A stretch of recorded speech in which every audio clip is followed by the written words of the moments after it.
Assalamualaikum warahmatullahi wabarakatuh. Di bab kali ini kita akan menguliti persepsi dari sudut pandang antara sudut pandang wahdatul wujud dengan sudut pandang ajaran Nabi Muhammad bin Abdullah mengenai ruh. Nah, Allah dengan tegas mengatakan di dalam Al-Quran, ruh itu urusan Allah. Tidaklah kamu diberi pengetahuan melainkan sedikit. Wahdatul wujud mencoba untuk mencari pengetahuan yang sedikit tersebut melalui asumsi-asumsi. Dengan ia menerjemahkan rahasia dari ruh yaitu 172 Al-Hijr 29. Setelah disempurnakan jasadnya Adam ditiupkan ruh dari Allah. Ruh itu diasumsikan oleh wahdatul wujud bahwa yang meniupkan ruh adalah Tuhanmu, dan rahasia dari peniupan ruh itu adalah Nur Muhammad.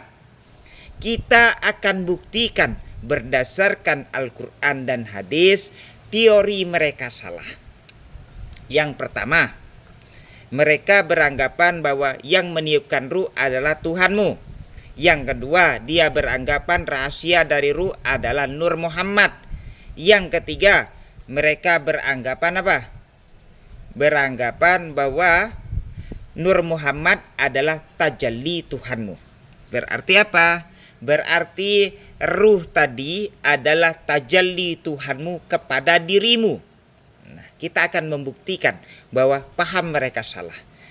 Yang pertama, tidak ada satu huruf pun atau satu ayat pun di dalam Al-Quran yang mengatakan dengan jelas tentang Nur Muhammad.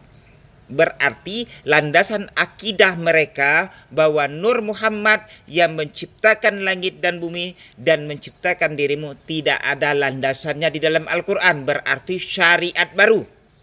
Nah, kemudian mereka mengatakan bahwa yang meniupkan ruh adalah Tuhanmu. Sedangkan Nabi Muhammad bin Abdullah mengatakan Allah mengutus malaikat untuk meniupkan ruh. Nah, berarti beda. Yang mengaku Muhammad dari culan Nur Muhammad mengatakan, alias Nabi palsu tadi, Nabi dan Rasul palsu tadi mengatakan yang meniupkan ruh adalah Tuhanmu. Sehingga Tuhanmu memiliki pekerjaan alias pekerja. Sedangkan Nabi Muhammad bin Abdullah mengatakan Allah mengutus malaikat untuk meniupkan ruh. Berarti Tuhan yang satu adalah pekerja, yang satunya maha kuasa karena hanya memerintahkan malaikatnya. Berarti Tuhan yang disembah oleh yang mengaku-ngaku Muhammad dari culan Nur Muhammad dengan yang disembah oleh Nabi Muhammad bin Abdullah adalah Tuhan yang berbeda. Selain menyembah Allah, yaitu menyembah berhala yang nyata dan yang wujud. Nah, ini baru dari segi apa tadi? Segi yang meniupkan. Kemudian segi rahasianya. Rahasia dari peniupan ruh menurut yang mengaku-ngaku Muhammad dari cuilan Nur Muhammad adalah Nur Muhammad rahasianya. Dengan ngarang bebas karena tidak ada rujukannya di dalam Al-Quran, apalagi hadis. Nah, sedangkan menurut Nabi Muhammad bin Abdullah, ruh itu seperti pasukan. Pasukan yang berkumpul bersama Tuhan-Tuhan yang dia sembah. Yang kafir bersama Tuhan-Tuhan kafirnya, yaitu berhala yang nyata dan yang wujud, yaitu Tuhan-Tuhan tajallinya yang mewujud menjadi makhluk. Dan yang muslim bersama Tuhannya, yaitu Allah yang maha besar, yang satu-satunya yang berbeda dari tajallinya. Ruh itu di dalam surat 172 Al-Hijr 29. Setelah disempurnakan jasadnya Adam, ditiupkan ruh dari Allah.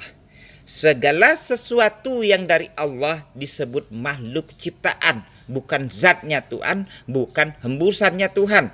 Segala sesuatu yang dari Allah disebut dengan bergantung kepada Allah, yaitu makhluk ciptaan.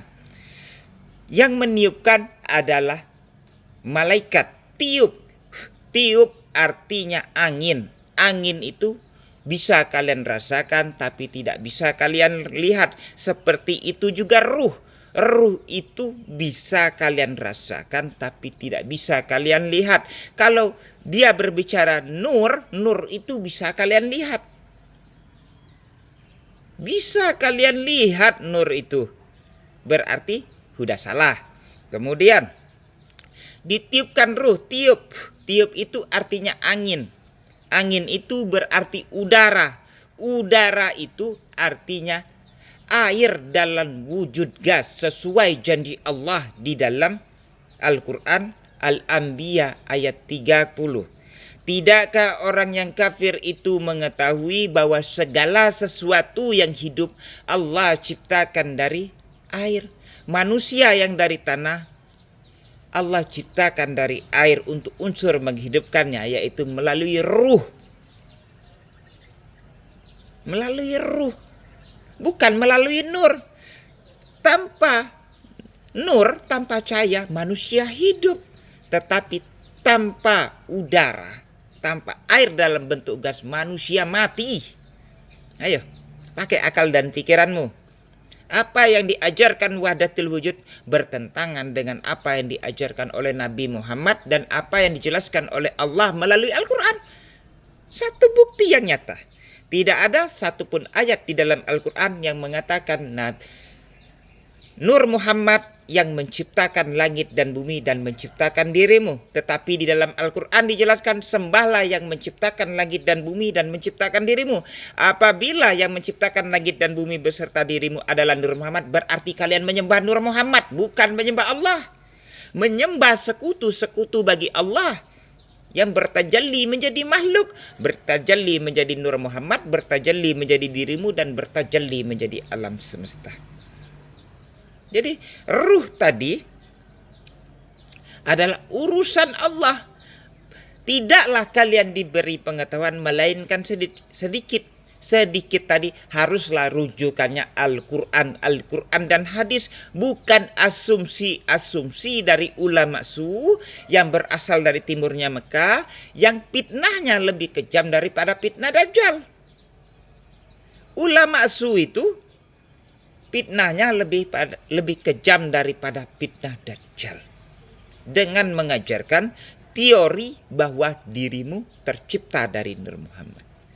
Teori ini adalah teori yang sama di mana di saat iblis laknatullah menggoda Adam dan Siti Hawa, yaitu ia menjanjikan kepada Adam dan Siti Hawa untuk menjadi malaikat. Nah, ini malaikat itu tercipta dari nur. Nah, tercipta dari nur ini dikemas oleh Mursyid Wahdatul menjadi Nur Muhammad. Sama-sama menjanjikan dirimu setara dengan malaikat. Yang satu, kamu akan menjadi malaikat. Malaikat berasal dari nur.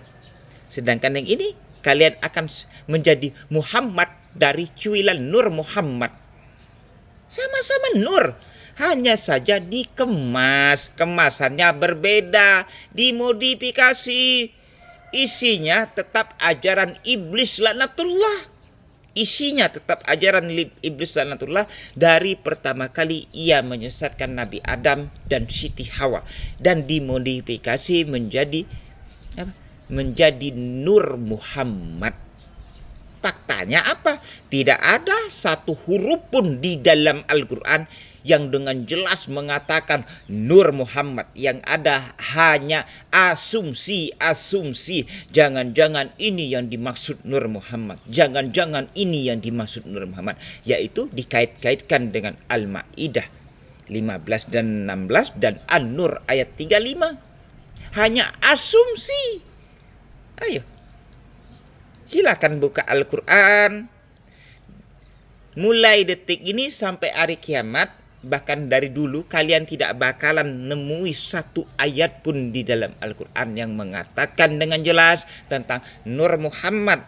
Apalagi paham mursyid wahdatul wujudmu, Nur Muhammad yang menciptakan langit dan bumi dan menciptakan dirimu, sehingga dalam penciptaan segala sesuatu membutuhkan bahan baku yang bernama Nur Muhammad. Itulah ajaran wahdatul wujud, di mana menyetarakan makhluk yang bernama Nur Muhammad ikut campur dalam penciptaan segala sesuatu. Nah, itu sama persis dengan ajaran Paulus. Ajaran wahdatul wujud lebih identik dengan ajaran Paulus, yaitu ajaran menyembah Trinitas, bukan ajaran Islam. Tuhan yang disembah oleh wahdatul wujud sama persis dengan yang disembah oleh Paulus, yaitu bertajalli menjadi putra, Bapa dan Roh Kudus.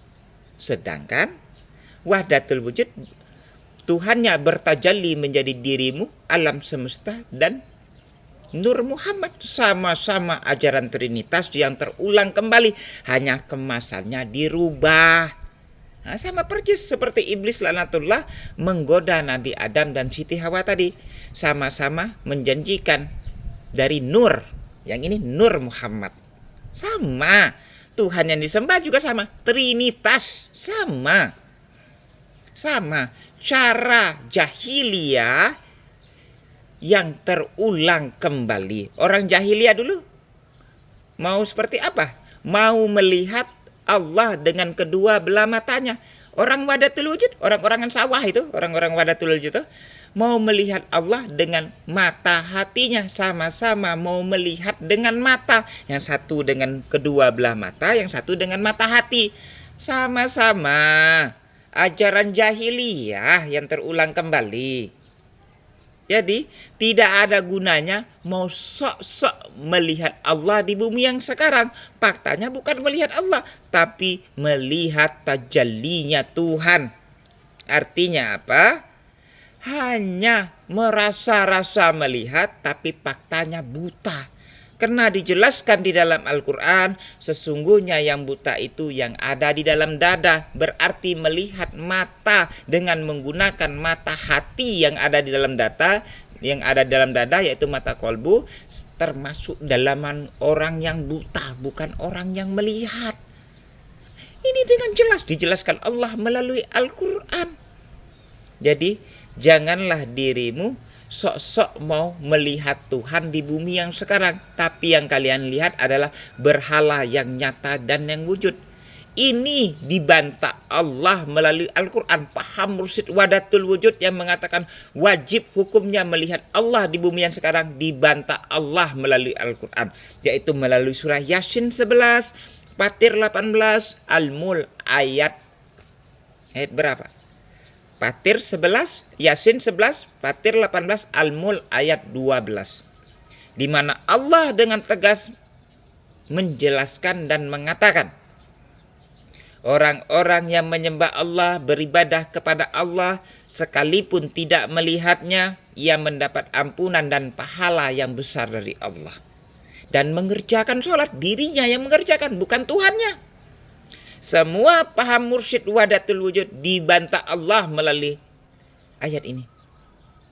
Belum lagi dari surat Al-An'am ayat 50. Katakanlah Muhammad, tidak ada pembendaharaan Allah pada dirimu, tidak ada zatnya Allah pada dirimu, tidak ada tajallinya Allah pada dirimu, tidak ada hembusan Allah pada dirimu, tidak ada sifatnya Allah pada dirimu, tidak ada 7 sifat ma'aninya Allah pada dirimu. Yang ada pada dirimu apa? Sifat-sifat mustahil bagi Allah. Karena dijelaskan di dalam surat Al-Kahfi ayat 110, katakanlah Muhammad, kalau kau hanya manusia biasa yang diberi wahyu, yaitu manusia yang tercipta dari tanah, yang diwahyukan kepada Nabi Muhammad bin Abdullah berupa Al-Quran, yaitu wahyu yang diwahyukan. Wahyu yang diwahyukan ini adalah petunjuk bagi umat manusia agar menuju jalan yang lurus, jalan yang Allah ridhoi, yaitu ajaran Islam, yaitu ajaran menyerahkan diri dalam beribadah hanya kepada Allah, bukan menghilangkan diri, bukan menghilangkan keakuan dalam beribadah, tetapi dalam hubungan suami istri dirinya tidak mau diwakilkan dengan Tuhannya. Dalam urusan ibadah semua diwakilkan dengan Tuhannya. Itulah ajaran wahdatul wujud. Kalau hubungan suami istri, dirinya ada dengan sendirinya, tidak mau diwakilkan dengan Tuhannya, apalagi diwakilkan dengan tetangganya. Pakailah akal dan pikiranmu, karena 300 lebih ayat di dalam Al-Quran, agar dirimu menggunakan akal dan pikiranmu. Janganlah akal dan pikiranmu ikut kalian hilangkan dalam menghilangkan diri alias menghilangkan keakuanmu, sehingga kalian mabuk beribadah. Mabuk itu berarti menghilangkan akal dan pikiran. Segala sesuatu yang menghilangkan akal dan pikiran disebut dengan hamar. Hamar itu haram. Segala sesuatu yang hamar itu haram. Jadi menghilangkan akal dan pikiranmu sehingga kalian mabuk. Haram.